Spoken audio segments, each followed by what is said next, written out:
Hello, everyone. Welcome to Ætheology. My name is Jesse Abbott. I'm a former minister and missionary, now agnostic atheist.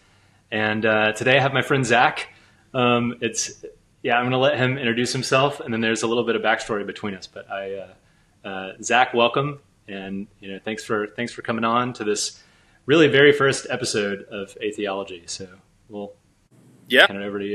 I'm humbled and thankful to be here, man. For sure. Zach, tell us a little bit about yourself and kind of where philosophy enters into the picture for you, /theology / whatever else you want to include. Not much of a story, I would say. I'm currently teaching English here in Atlanta. I'm in and out of grad school. Life can get in the way, money can get in the way, but I'm trudging along toward that goal. I have a beautiful wife, Emily. I have a beautiful little daughter named Della. We have a crazy as all get out puppy named Milo. He's a big old Labradoodle. I think he just exceeded 80 pounds or something. He's just a big old fluff ball. But I have always been very curious. I have always been caught staring into the distance, sometimes just in daze, sometimes actually thinking about something. Just depends on the day, I suppose. But just very curious about life in general, about the world. And so that curiosity really kind of took off when I graduated college. I finally had the time to read books that I wanted to and not ones that I was assigned.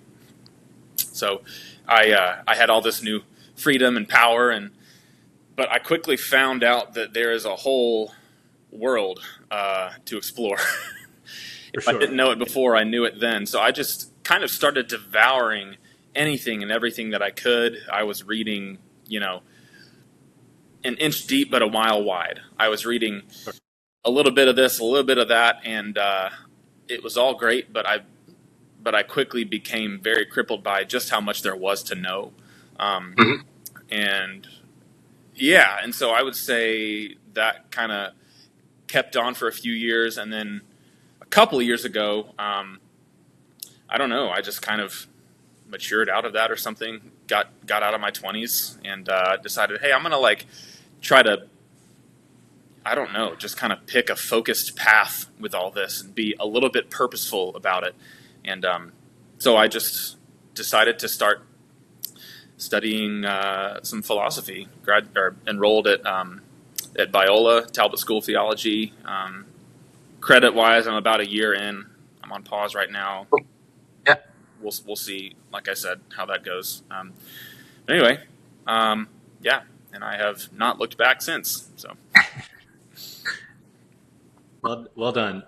So it's interesting. So Zach and I have kind of a long history. We've been friends since we were literally children, and our paths towards a study of theology and philosophy were kind of at different times in kind of in different ways. But it's interesting to come out on.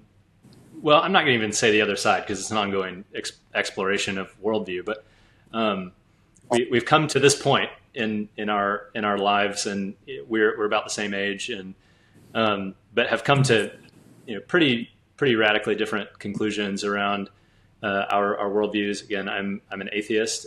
Zach is a theist Christian, and so it's really interesting to have come around the block in a lot of ways and end up sitting here having a discussion around philosophy and our worldviews particularly. So I think that's pretty remarkable. I don't know if you have anything to say to that. I think it's just interesting. We kind of diverged at a certain point, and we're in different areas of life. And I kind of went to the ministry and to seminary, and went into missions, and we just kind of lost touch. And then somewhere along the way,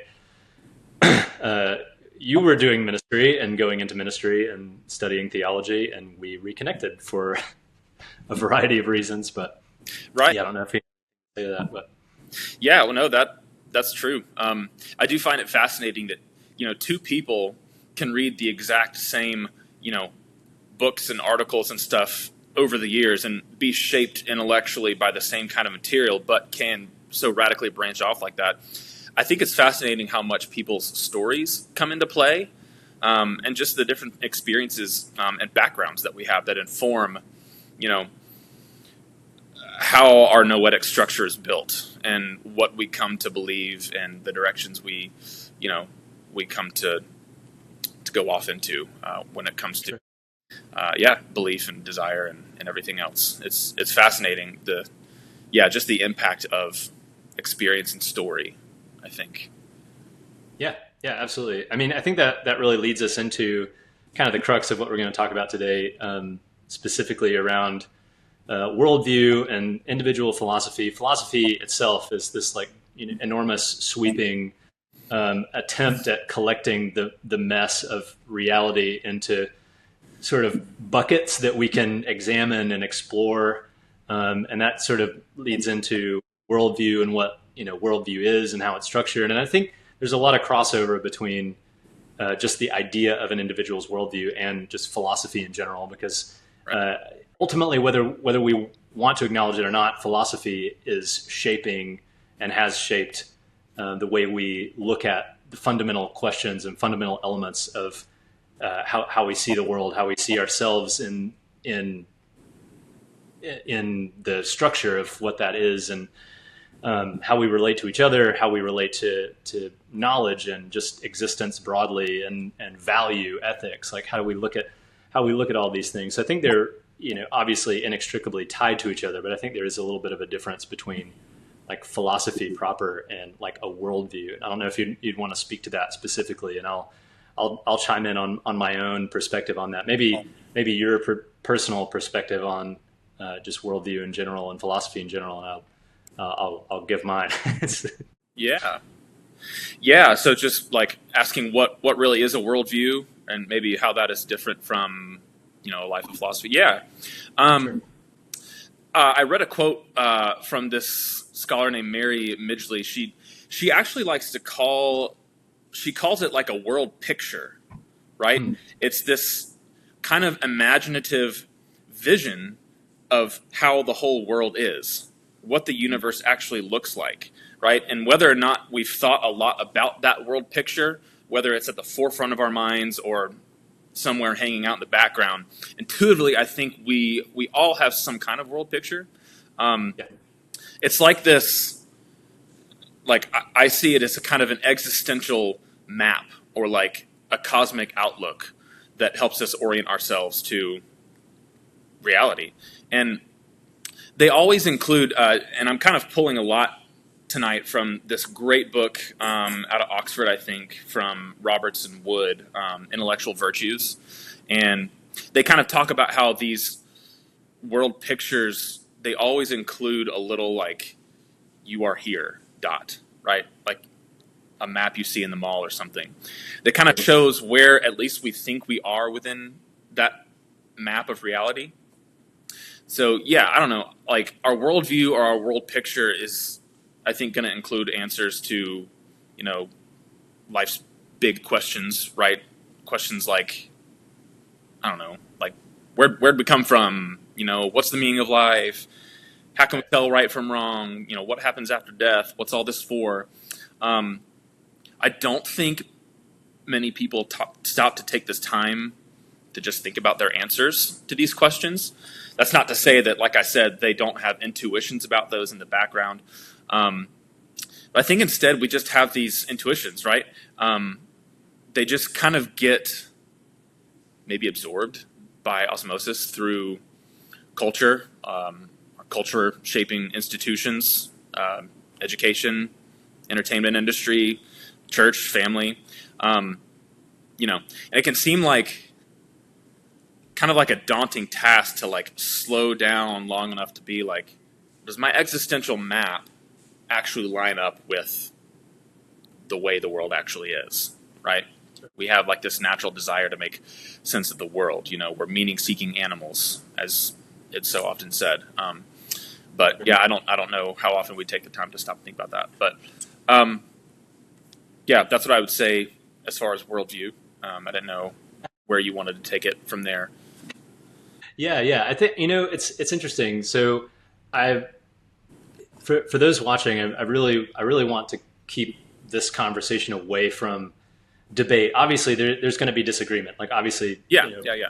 that have really fundamental disagreements from our worldviews based on the information that we've acquired and assessed, and the ways that we've approached analyzing our individual worldviews. Like for me specifically, um, coming out in like as a gay person, coming out in a ministry space, though utilizing the language of same-sex attracted initially, made me really step back, and the church's response to that made me really step back and evaluate my worldview. And I think that I'm not sure that would have happened had that specifically life-changing event not kind of come into the picture and made me take a step back and really think, well, it's like maybe I haven't quite questioned as many elements of my worldview as I should have been.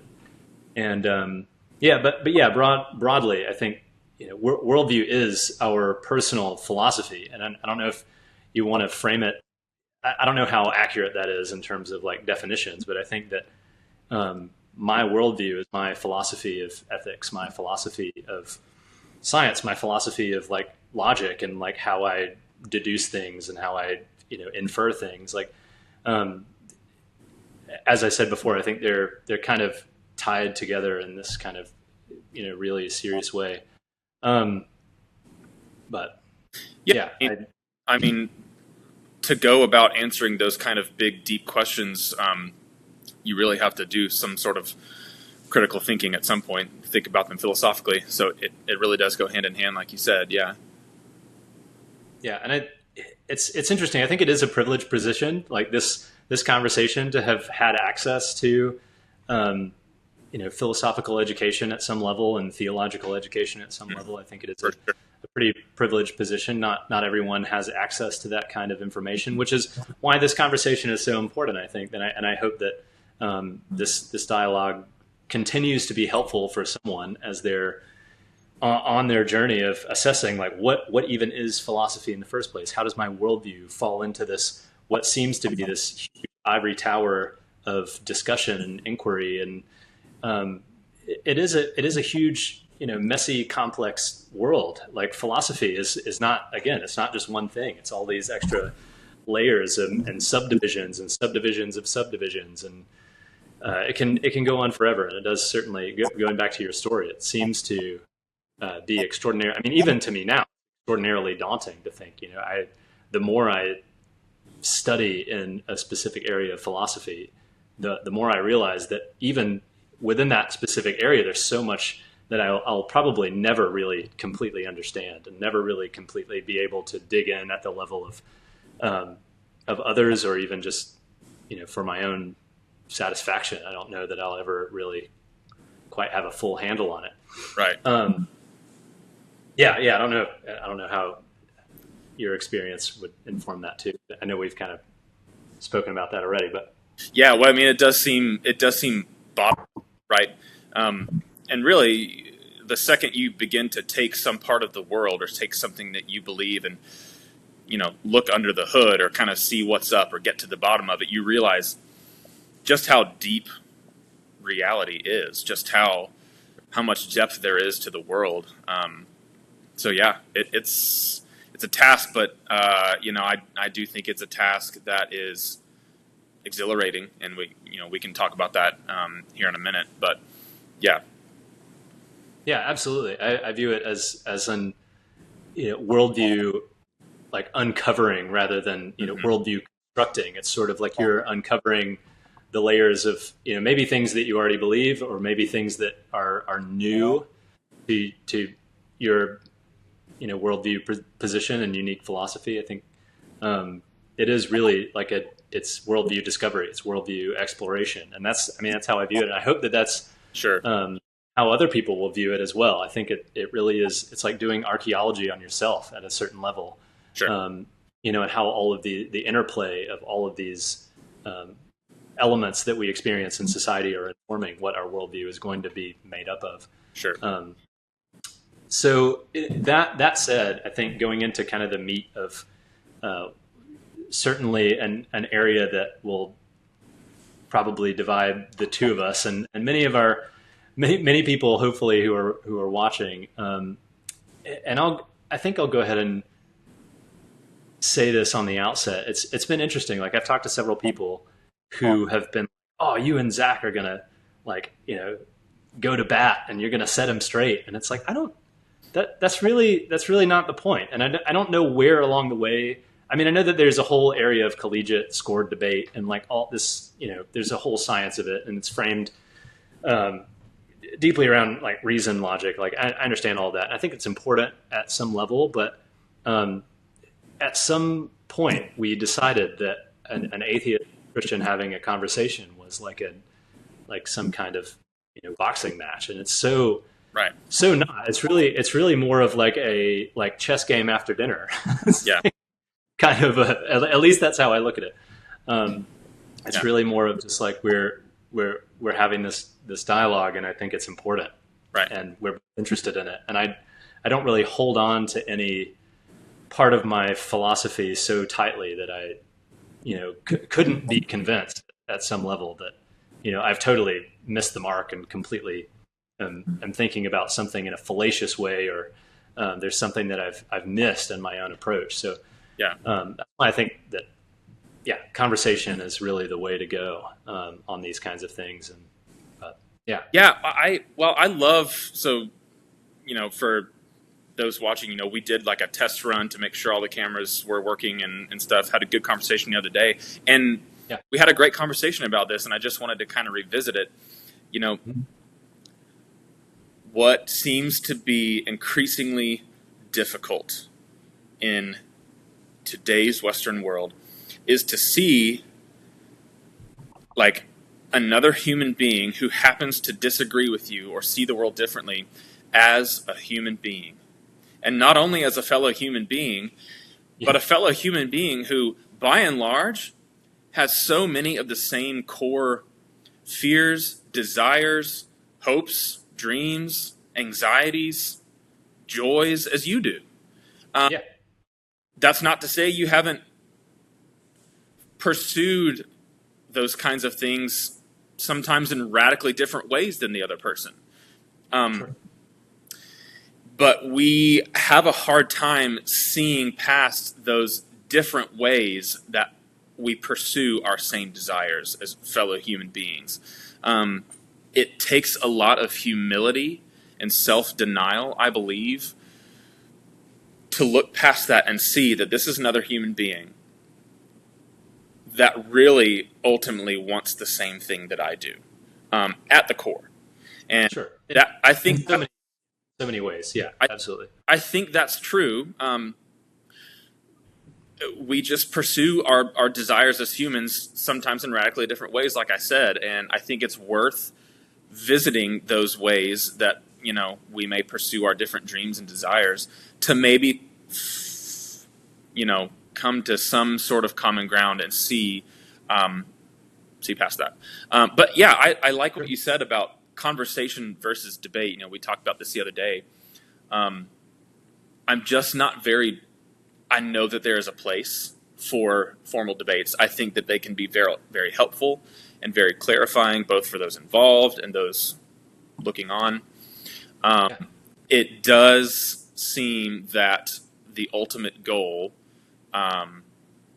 is to simply defend your thesis successfully. And like you even said, there are some debate formats where you can actually win. Like there's a point system. I don't know. I that seems to be a goal over like the goal of just seeking what's true. Like if I roll up to a debate, I don't know, I would want to let the crowd know, hey, I currently think that this thesis is, whatever position I'm defending, I currently think this is the right way to think about this. But ultimately, I just want to seek the truth, and if this is wrong, I want to be shown that, right? And I will gladly go wherever the truth leads me. Anyway, I might be grossly mischaracterizing the nature of the whole debate world. I don't know. No. I think you're right on the money, and I would totally agree. I just don't. I'm not. I'll say I'm interested in debate when it comes to framing it from the standpoint of like a chess game after dinner, right? I'm not interested in debate when it comes to this kind of knockdown, drag out approach to like obliterating my opponent. And like that's just not, I don't think it's edifying for anyone. I don't think it's actually beneficial to watch two people just railroad each other about something that like, whether they know about it or not, or like ultra educated in a particular subject or not. I just think it's totally irrelevant. Like bringing in your group, and I think the online world is fraught with that kind of approach. And I want really nothing to do with it. I'd much rather just kind of explore your belief structure and worldview and Sure. offer, my position on that same thing. And I think it's important to say, I don't know where we say, I don't know. And Sure. and when we know something, we discuss, what we mean by that, epistemologically, and we get into some of the meat of it. And I don't think it ever necessarily has to, I hope that it would never come to something like we're just in it for blows, in it for clicks and views. And, our group is somehow, I've didactically presented atheism in a way that, makes someone else even look foolish, because I don't, I'm quoting someone, I'm trying to remember what his name is. He's a fairly well-known atheist, and his name is totally blanking on me at the moment. But the idea that my IQ didn't increase when I stopped being a Christian. So I just, I'm exploring things still, and that's a part of what that looks like. But I didn't get smarter. I just changed my mind. And I think that being able to approach things from the standpoint of like, well, I could just change my mind on the subject, given enough information and evidence for it. I'll believe just about anything if there's enough evidence for it, and it's sufficient, and all the syllogisms are valid and sound and all that kind of jazz. But Right. we've reached a point of like very severe agreement, I think, on that subject when it comes to debates. Yeah, I mean, you can only get so. Again, I just hear people in my head saying, "Oh, well, there's a purpose for the debate format," and I get it, but there's time pressures. There's so many things that maybe just impede getting to the real bottom of things, as opposed to like a good 3-hour just discussion over cigars and whiskey or something, where you just have time to ask good questions and let your other person actually finish a thought. Novel idea, actually letting the person finish their train of thought, soaking it in before you take the time to think about it and respond. Yeah, anyway, so many things. But totally. Moral of the story, totally glad to be just hanging out, chatting with you today. Yeah, me too. The platform is inspired by that precise thing, is spending time fireside, which we're not. We can pretend we are, but over a drink and cigar and just discussing life's quandaries, I think is much more interesting to me personally. Yeah. Than having a fight and not hearing what you have to say. Right. Got our metaphorical fire and whiskey jar. Whiskey. That's right. Here we are. Yeah. I do have a physical whiskey, but there's no fire in here right now. Amen, brother. Unfortunately. Amen. Yeah. So that said, we'll get into a couple of questions that I kind of wanted to use as sort of a loose frame, or a very thin frame, for us to talk about some things, but and really get at some of our core disagreements without getting really heavily into that, and really just how they relate to exploring worldview and worldview construction, I guess, and our individual approaches to philosophy. Sure. Because as you said earlier, we're approaching an area of study, being philosophy, with a certain bias, with a certain worldview. All of us, all of you, audience, we all have a worldview and a bias at some level. Right.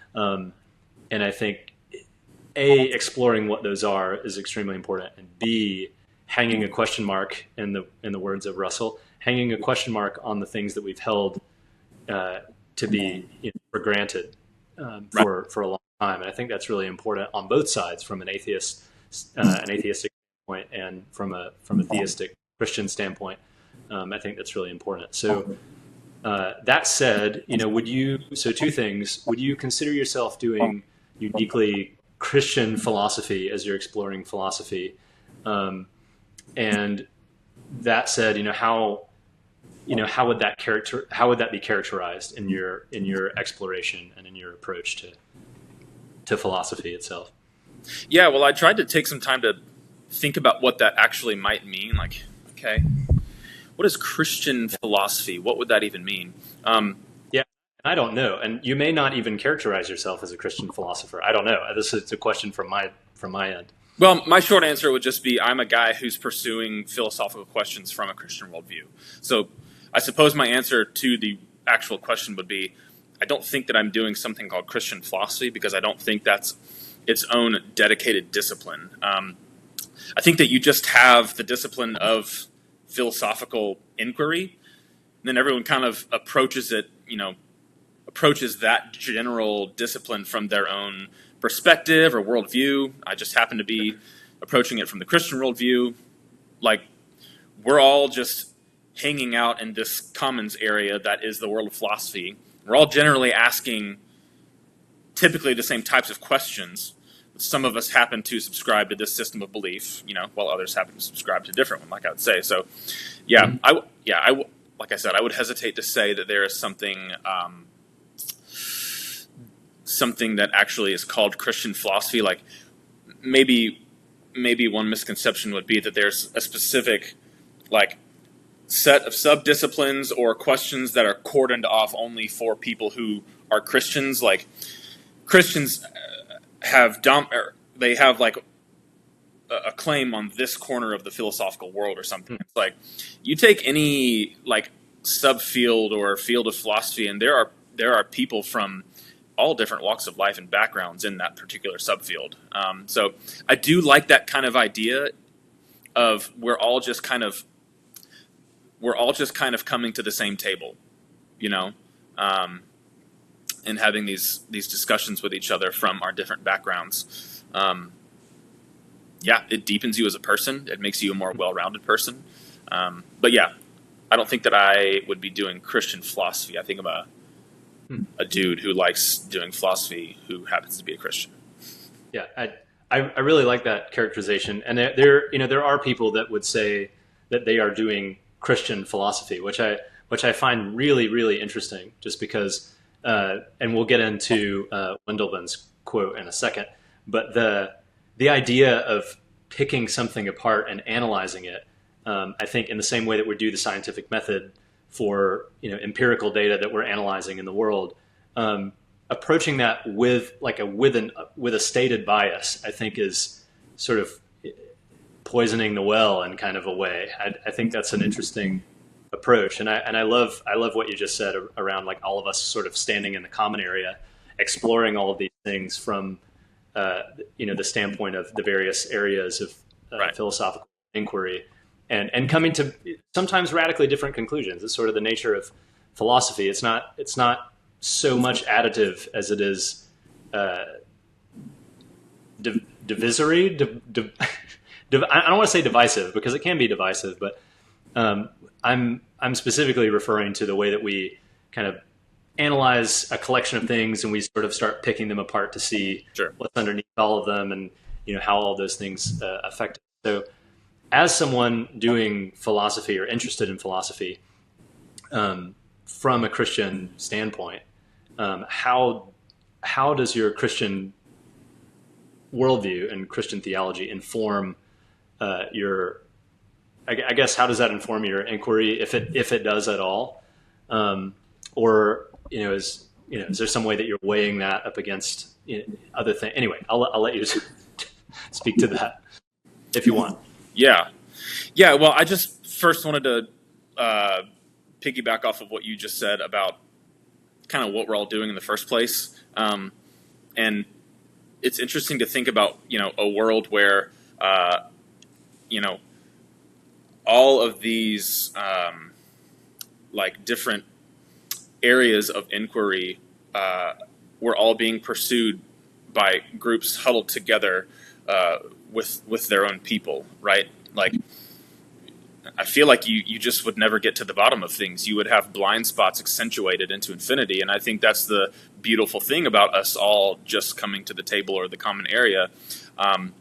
Is it gives you an opportunity for your blind spots to be exposed and to perhaps speak a little clarity into somebody else's, belief system, maybe highlight somebody else's blind spots. But I think that that's necessary to do philosophy in the first place, because to think deeply and clearly about things, you have to get to the bottom of them, and you can't when you don't give yourself an opportunity to just have your blind spots revealed, and that's that. But yeah, I have really been diving into good old Plato lately. I figured I would just start at the beginning, and not the beginning, but I read some pre-Socratic stuff before him. But I just really attracted to like Socrates' method. We can talk about his life and what the later Platonists said that he actually believed, but yeah, just the Socratic method, as they call it, very built upon back and forth dialogue, kind of like we're doing right now, asking good questions, asking, when your conversation partner says one thing, well, let's ask about what that leads to and what are the implications of that, and just kind of going down the trail of where your thoughts lead and getting to the bottom of something. Sure. Yeah, and so I did find it interesting to learn that, like, Plato's academy that he started at the beginning, it was really more characterized by his method as opposed to what he actually believed. It wasn't until, like, later generations of his followers started to, like, synthesize actual positive beliefs that he put forward and tried to take all of his writings and synthesize them into, a body of doctrine. I'm more interested in, like, how Socrates went about doing things. He sat around the table with his friends and people who weren't his friends, anybody he ran into, and he just had good conversations with them, and followed the conversations where they led, and it helped him get to the bottom of things. It's interesting, in the Theaetetus, Socrates says he sees himself as more of like an intellectual midwife than an intellectual mother. Like, he didn't espouse many beliefs of his own, or he didn't claim to, but he helped others tease out their beliefs in order to bring about their full birth. And I think, at the same time, that helped him think more clearly about what he may have believed. And suppose I'm trying to do the same thing. Sure. Me too. Yeah. I suppose how that informs, my Christian faith is I do still believe at the core that God exists, and ultimately I believe all of these questions and deep conversations and books are ultimately going to tell me more about what He's like. So I would say that's probably my answer on that. But yeah. And you say what He's like from the framework of, if we are analyzing the world and the cosmos and thinking about all of these complex elements, that they are at least analyzing at some level, I'm not going to say the mind of God, but necessarily follows from revelation that that God is conveying something to the world. And by doing philosophical inquiry into all of these areas and like scientific inquiry into the cosmos, as we look at how the laws of physics interact with each other and those kinds of things, would you say that that those things are also inherently us moving? I don't know if closer, or maybe for you personally, closer to what God's intent, the layered elements of His revelation, like those kinds of things. Yeah, I would say so. And obviously, I believe that ultimately Scripture tells us the most about who God is. But if you look at the beauty and complexity, and especially when you get down into the finer and finer and finer, like particles and elements of physical life, if you do believe that God exists, you have to think that He enjoyed creating what He did. And if you, for instance, look at just the spectrum of color, you get a creative God. You get a God who likes beauty, like the patterns of the created universe, or presupposing that it was created. Yeah.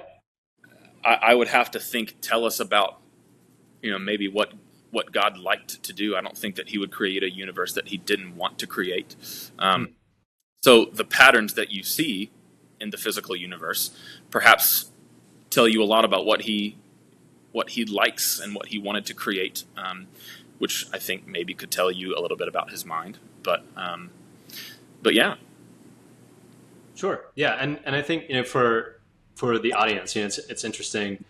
Like from my standpoint, I used to agree with Zach almost completely. And it's interesting, like how worldviews evolve. And I think it's important that we let them evolve. And I think, as you said earlier, following the truth where it leads. And, certainly there, people have different definitions of what truth is. Is truth even accessible, depending on how you view it? And it's so interesting that, like, I could look at the same spectrum of light and see it merely as an extant property of of whatever the universe is made of, and I don't necessarily see any kind of design underneath it. I find it extraordinarily beautiful, and I'm in awe of the physical universe all the time, but not necessarily because I believe that there's a God behind it. And that's sure. I love that.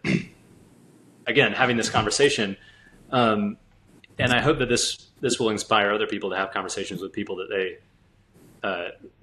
potentially radically disagree with. I mean, I think that, like, everything that you've said regarding Revelation and the sort of the nature of who God is, regarding His creativity and all those kind of things.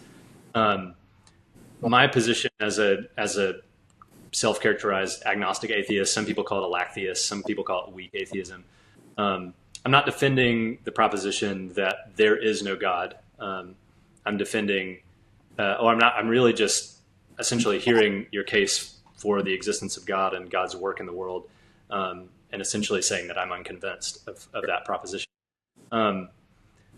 Yeah, so that's interesting. I think it leads us into Wendelman's quote specifically. So Zach shared this on his social media, and we've been following each other for a while, and we'll have lots of fun back and forths and little written debates, which I think we should maybe we should publish that at some point into a little something that could be fun.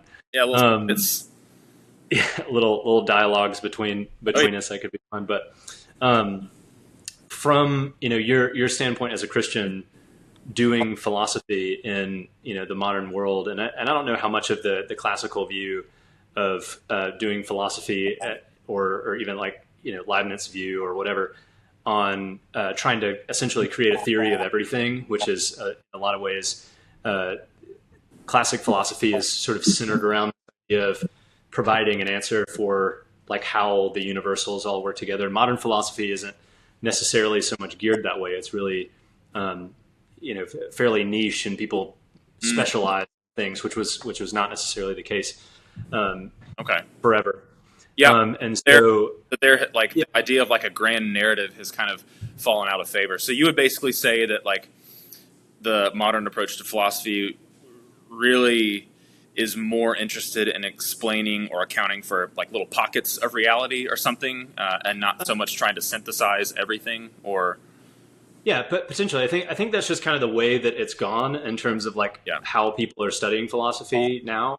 And I don't think that's like I think that could be a gross generalization, but I think that generally speaking, folks are not trying to come up with like a universal theory of everything in the way that like Thales of Miletus is saying that like, oh, everything's made of water, and because we referenced before, but like trying to come up with, and that's a gross mischaracterization of theist too, because there's a lot more there. But Right. Coming up with universals for everything is not so much the approach.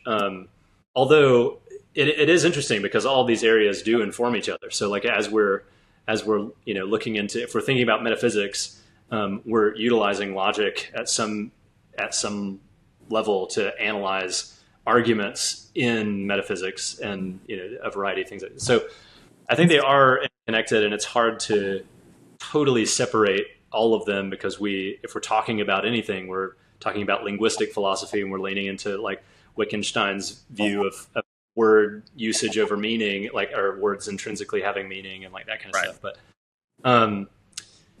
dialing that back to that quote that you shared, that's what kind of sparked this particular discussion in the first place was. Sure. So his quote, Wendelben's quote is, those who have a worldview and who are determined in no circumstances to relinquish it have no need whatsoever of philosophy. How, if in any significant way, did that speak to you, and does that continue to inform the way that you do philosophy and just approach the world in general? Yeah, good. Yeah, and I'm excited about this part. It's really the meat and potatoes of what we were trying to do today. Unfortunately, we're 30 plus minutes in, but it is. Good.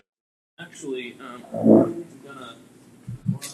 There we go. My power strip was not on, and now we're plugged in. Good.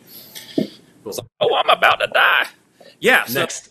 the quote was pulled from another book I was reading, some other Oxford introduction, but it really did jump out to me.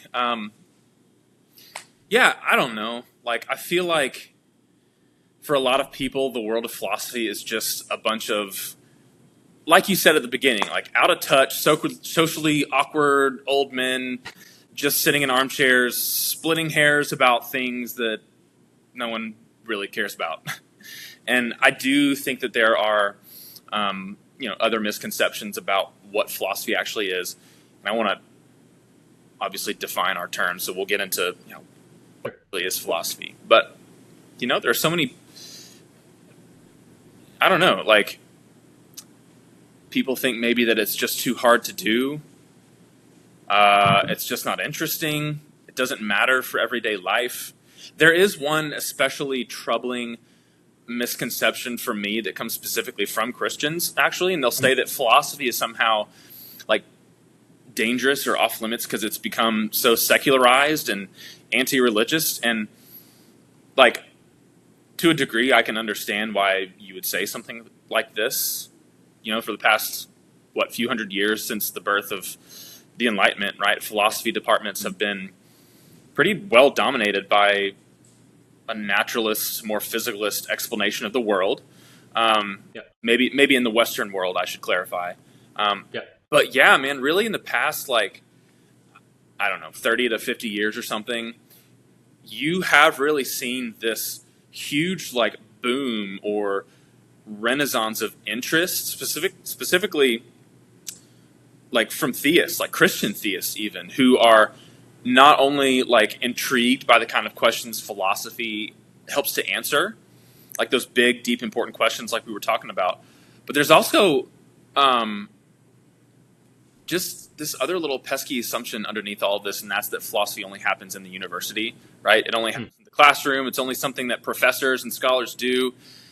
It's this assumption that you have to have all these big words in your vocabulary, and you have to know all this academic jargon in order to think philosophically. And this is where I see a really exciting opportunity to show people that there's a difference between being a philosopher by trade and actually living philosophically. And I think that's my goal, as I, like I said at the beginning, have come to really narrow my purpose and focus in all of this, is to just show, the man or woman on the street that it can be a really exciting and exhilarating thing to live a philosophical life. So, if I'm good, I might just want to talk about, kind of what that looks like. Yeah, of course. And so many of the ancient Western thinkers viewed philosophy as this all-encompassing like life posture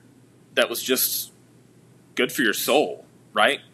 It wasn't this one compartment of your life that you added on to everything else. Like, it touched every part of your life and informed every part of your life.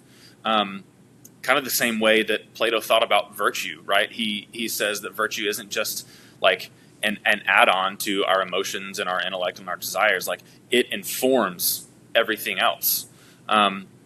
So I think for those tuning in, if you still are tuning in, thank you. The question I would pose is this: what would it look like to view philosophy as a kind of medicine that was emotionally and intellectually healthy for your mind and for your soul? Like, and before all that, like I said, I think we should just talk about what philosophy is. Like, sure, of course. What is philosophical life? Yeah. Again, 40 minutes in. But traditionally, philosophy has been defined as, a lot of people know, it's just the love and pursuit of wisdom. So philo is a Greek root for like loving, I think, technically, and then soph or soph. Is it soph or soph? It's the Greek root for wisdom or cleverness. But okay, so quick plug. So Ross Inman has a great book called Christian Philosophy as a Way of Life. I don't know if you've heard of that. It's on a shelf somewhere. Okay. Well, Yeah. he has a lot of good things to say that inform this specific conversation that we're having. Yeah. But he talks about philosophy really starting with being rooted in a sense of awe and wonder, right? And he actually says that wonder is the lifeblood of philosophy. So to kind of unpack that a little bit, we wonder at all sorts of things. Like, I remember I did an internship in the Grand Tetons out in Wyoming when I was in college. And I remember curving around this road, totally enclosed with these big, beautiful trees. And then you round this last curve and the Tetons just pop out of nowhere. It's like all of a sudden you're in the front row of the movie theater and bam, you're right up on them. And it just opens up before you and it takes your breath away, right? We stand in awe, when our favorite musical artist puts on an amazing show, right? But we can also wonder at the kinds of things that philosophy explores, like, what actually is human consciousness? What does it mean to be a conscious person? Can computers think? Does God exist, like we were saying? If so, what is he like? Does God exist without his own consent? Like, why do we dream? Can we choose our emotions, or do they just happen to us? Where does our sense of self-worth come from? What does it mean for something to be beautiful? What makes something immoral? What makes someone immoral? There's just a whole world, like you said, of questions and mysteries that invite us to just kind of sit back and be in awe at the totality of human experience, right? And when that happens, it hopefully startles or shakes us out of the ordinary, mundane rhythms of life. People tend to put like critical thinking over here in this box and then beauty and aesthetics over here as if they don't really overlap. But when you take the time to really think through and study some of these questions that have been bothering you, and light bulbs begin going off in your mind and things start to make sense, like, I would characterize that as a beautiful thing. There's a beauty to that in its own right, Absolutely. Inman has this great quote somewhere in the book. He says, "Wonder brings with it a kind of existential force that propels us beyond the confines of our small, narrow selves and into a much bigger and weightier orbit of reality, into the true depths of things." He says, people who have ceased to wonder have ceased to be gripped by anything bigger than themselves. And I think that he's right. So really, like, philosophy is this process of coming to see the bigness and vastness of human experience and this big old world that we live in. Like, you really do take the red pill when you start thinking philosophically. Like, it's a red pill experience. That's the best way to describe it. Like, I completely agree. I think if we're honest, we are all at least a little hungry for that type of experience. In fact, I would say that confidently, like, believing what I do about, what a human is. And of course, I would say the next step is to, figure out how to go about maybe stretching and accommodating your own life and your own soul to those new realities that you come in contact with when you start looking out into the big wide world. Again, like I said earlier, and start to realize just the depth of reality. Sure. So one cool connection that I think Christians especially ought to consider is that, like, these experiences of awe and wonder tend to diminish your sense of self, right? If you look out into the bigness and depth of the world, you do start to feel small. But it helps to give you a better understanding of your place in the cosmos. And what is one of Jesus Christ's most famous commands? Deny yourself and follow me, Matthew 16:24. So maybe philosophy is a great avenue toward self-denial. I don't know. I have never made that connection before, but I was just thinking about it the other night. So anyway, I do think that, like, ultimately a life of philosophy is just getting really excited about thinking deeply about things, because there's a lot of depth to reality, and that is an exhilarating experience. I don't want to give the impression that we should be so caught up in wondering at the vastness of the world that we, never come down on any, like, firm, solid beliefs, right? So again, Roberts and Wood, they would actually call firmness as an intellectual, or they would call firmness an intellectual virtue. So intellectual firmness. So what does that actually mean? And they describe firmness as this kind of, like, Aristotelian golden mean between, they call it being intellectually flabby over here and intellectually, like, rigid over here. And that might be weird because you might associate, like, firmness with rigidity over here, but they say it's actually in the middle. But, like, being so rigid in your beliefs over here that you never are willing to budge even an inch, right? And they have this quote, says, muscles are most healthy and functional when they are supple without being flaccid, firm without being tight. So really, it is that kind of golden mean. And that middle ground actually is what I think opens up the full spectrum of grip strength for most mammals, right? If you think about, like, using a metaphor of mammalian grip strength, it's what. So let's just take like an elephant. I learned this cool fact the other day.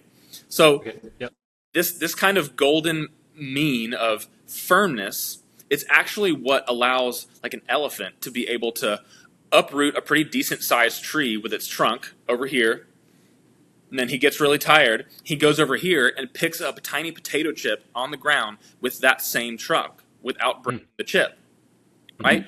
And I think that same concept can apply to our beliefs, our system of belief. Like, there are some beliefs that we really ought to grip onto a little more tightly, and other beliefs that we should loosen our grip on a little, right? So when I say, like, golden mean, I don't really mean like a perfect halfway point between completely loose and completely tight. Instead, I think this, like, intellectual firmness really refers to just being able to apply the right amount of grip to each individual belief that you hold, right? And so on the one end over here, you have what they would call, like, an intellectually flabby person, right? Like, this is the person who just doesn't have a lot of, like, mental focus. I get it. We live in a distracted world. We are easily entertained. There's a lot going on, okay? But they can also be like I was right out of college, right? They can read a lot of books on a lot of unrelated topics. So they have, like, this big hodgepodge of unrelated beliefs. Again, same thing as me. They read a mile wide and an inch deep, okay? This can also be the person who just doesn't think for themselves.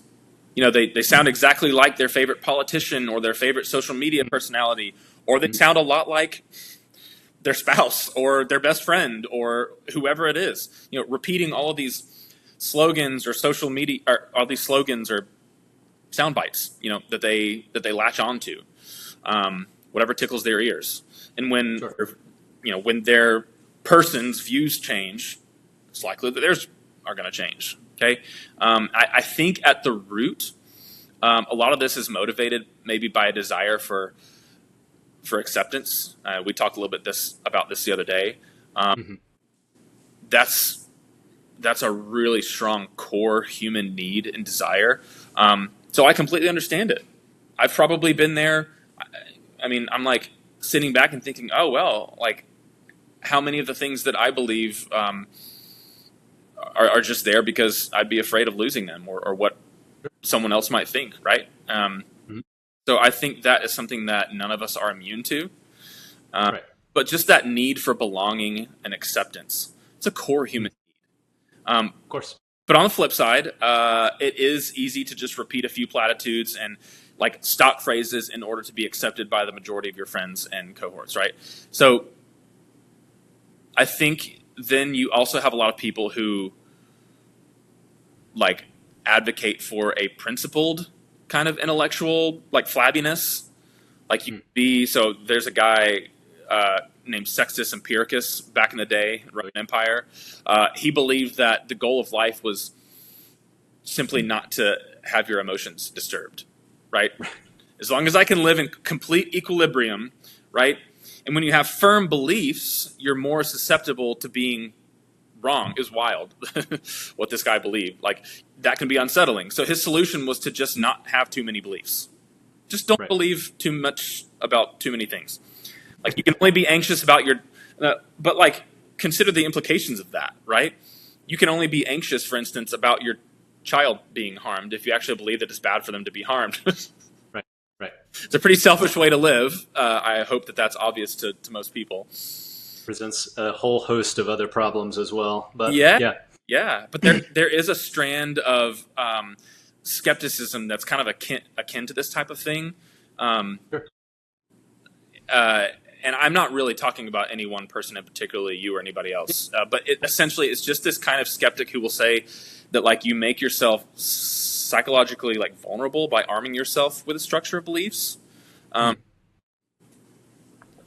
It sounds like not very realistic just saying it, but like I have, people who have been in my life who I would characterize like that. I might have characterized myself like this in moments of, transition or just questioning or whatever. Like instead of building like a seafaring ship for yourself, they would say it's better to just not have the ship at all and just kind of rise and fall with the waves as they come, right?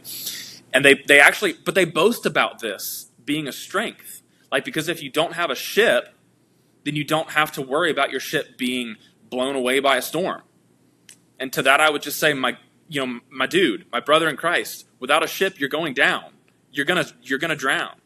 Like, you need at least some kind of doxastic structure to carry you through life, if you want to use that metaphor for our belief. And doxastic just has to do with like the nature of belief, right? Sure.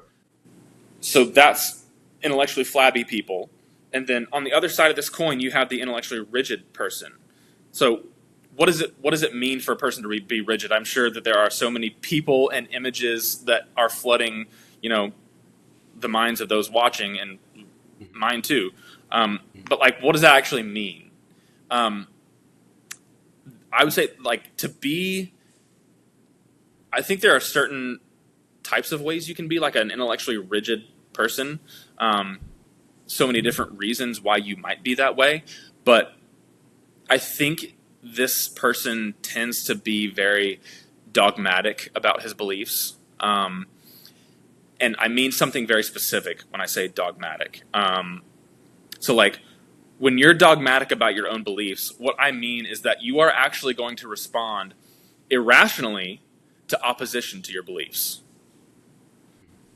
Right? Like someone who displays genuine intellectual firmness, again, knowing how tightly or loosely to hold on to each of the beliefs that you have, they're going to hold on to their beliefs confidently, but they're still going to have an open, listening attitude to people who offer criticism, right? And dogmatic people are just going to put their walls and defenses up. They're not going to be open. Like there's a difference between firmness and, say, like religious faith and dogmatism. One of my favorite classic novels in the Western canon, right? Dostoevsky, Brothers K. Okay? Ivan, so Alyosha's brother, so Alyosha's our protagonist, he's our dude. He's got this brother, Ivan, who is for all intents and purposes a non-theist. He's an atheist. And Ivan presents like different examples of human suffering in this one, like, really, in my opinion, it's my favorite part of the book. Like examples of like really intense graphic human suffering. And he's talking about this to Alyosha. And he concludes from that God doesn't exist. And Alyosha, he listens openly to his brother. He sits there and listens to him. He allows, and here's the thing, he allows himself to feel the full weight of Ivan's argument. He sits in it. He puts himself in his brother's shoes. He puts himself in the shoes of those he's describing. The weight of the reality of all suffering in the world. Instead of shielding himself from that weight or coming up with some quick, sophisticated response like the dogmatist would do. I mean, it can be the same. It can be the same with anything. It can be the same with scientific work and inquiry, right? A good scientist isn't going to drop his entire theory at the first sign of trouble. Like if he runs into an anomaly or something that he can't explain, or a bit of counter evidence, he's going to file that away for further exploration and inquiry. Right. You know, on the one side he could say, no, that's just total hogwash, and on the other side he could say, oh, you know, wow, case closed. Yeah, throw it away, whatever. But anyway, I'm just kind of attracted to that middle ground of knowing how tightly or loosely to hold on to any particular view or belief that you have. And I do think one other misconception, just, you know, in your typical Facebook circles or, you know, talk on the street, is that there's this dichotomy between 100% certainty and then complete agnosticism. And again, there are a couple of things that we can mean by agnosticism, but there's this whole middle ground of believing based on how probable a belief is, given your evidence. I mean, it's a very common sense idea. Like, I'm going to go with Descartes on this one. Like, I can be 100% certain maybe about my own existence and one or two other things, but everything else I believe confidently in some cases based on the evidence that I see in the world and in myself and in other people. And it's just believing in accordance with the evidence. I believe that God exists based on the evidence that I have, but I'm not 100% sure that he exists. But the belief is so strong that I would like to tell myself that I would take a bullet for that belief. Like that, it's that strongly lodged and it's that firmly rooted at the core of my noetic structure that it's probably not going anywhere anytime soon. I hope it never goes anywhere. Fair. Yeah. Really fair. But anyway, there's a whole middle ground of just, and it diffuses conversations. It takes the stuffiness out of the room to say, you know, okay, that might be likely. It might not be likely. Let's kind of look into it. Let's talk about it. Let's get lunch and just kind of go back and forth and see what's up. Right. Anyway, I've rambled on. I know we do have to close it down here soon, so I'll toss the ball back to you. Yeah, no, all good. I would largely agree with the vast majority of what you've just said, and that, you know, be that on the record that there's an agnostic atheist and a Christian theist who are regarding philosophical inquiry and living the philosophical life. I mean, I think that all of those things apply across the board. We're standing in this sort of common room of inquiry, and exploring things at some, you know, in some ways on our own. And it's, again, it's very, very interesting when it comes to Wendelman's quote specifically, and with Russell hanging a question mark on things that we've long taken for granted. And I think if we allow ourselves to be, you know, at least free to have, you know, our beliefs questioned, and not, you know, and not short circuit in some kind of, you know, really severe way, because maybe we haven't thought about them at the level that this person is inquiring about them. And it's not even and it's not that they're not true. It's just that someone else may have a more complex view of even our own worldviews than we do at different times because of our own lack of inquiry. And I think that that's where living the philosophical life is so important, is that we Right. live this examined life and think through the layers of our own particular epistemologies and worldviews and things like that. Sure. I mean, for me, it's interesting. Love hearing the alternative to that inquiry. It was inquiry that led me away from theistic belief, and I wouldn't say it's necessarily one specific argument. I think it was Yeah, it's particular contradictions and problems with other arguments. Sure. But Yeah, you I have a cumulative case that you have been convinced by. Yeah. Yeah, or unconvinced by examining my former cumulative case, which led to being, redefined as another cumulative case for lacking belief. And so, I would just encourage the audience to take everything that we've discussed regarding living a life that is just examined. Like take a look at your own worldview and think through the layers of it, and find people that have already thought about. We're standing, proverbially on the backs of real giants in philosophy and in theology that have dealt with these questions for thousands of years. Like we're certainly not the first, and hopefully won't be the last to have these kinds of discussions. And I loosely use the term debate and disagreement. Just having disagreement, I think, is extraordinarily vital, and using that Socratic framework. And anyone else who's read, so Hume's dialogues are really amazing on this too. It's like just the idea of sitting down with people and having a genuine dialogue and discussion around an area where maybe you hold that belief, like maybe you're a theist, or maybe you're even you're a strong atheist, you're an anti-theist, and holding tightly to the position that there is in fact no God. And allowing an alternative position to at least inform your own position. It may strengthen it, and it may weaken it, and it may allow you to maybe re-examine a few things. And sure, that's certainly where I'm at as well. I think as an agnostic atheist, using that sort of weak atheist framework, I'm agnostic about whether God in fact does or does not exist, but I don't believe that God exists. Therefore, I would categorize myself as an atheist. But right, yeah. Well, there's something. I do think there are, like, in the spirit of wanting those listening to kind of come along for the ride, come along for the philosophical life, there are other conversations that might need to happen just about getting on board in the first place and beginning to, I don't know, look under the hood of life, look under the hood of your beliefs, look under the hood of, the world.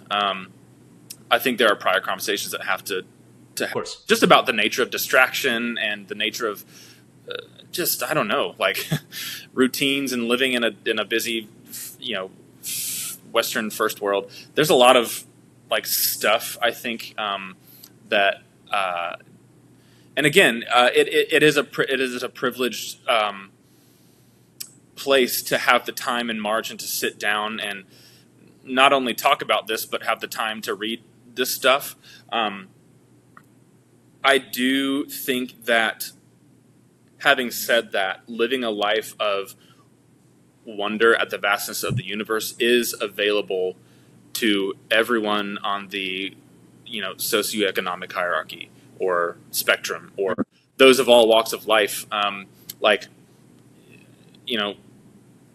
don't know. I have to think that no matter who you are or how much time you have or do not have, or how much margin you have in your mind to think, like somewhere along the way you're going to be caught by something interesting somebody says, or a beautiful sunset, and you're going to have a moment of that kind of wonder, which is philosophical inquiry.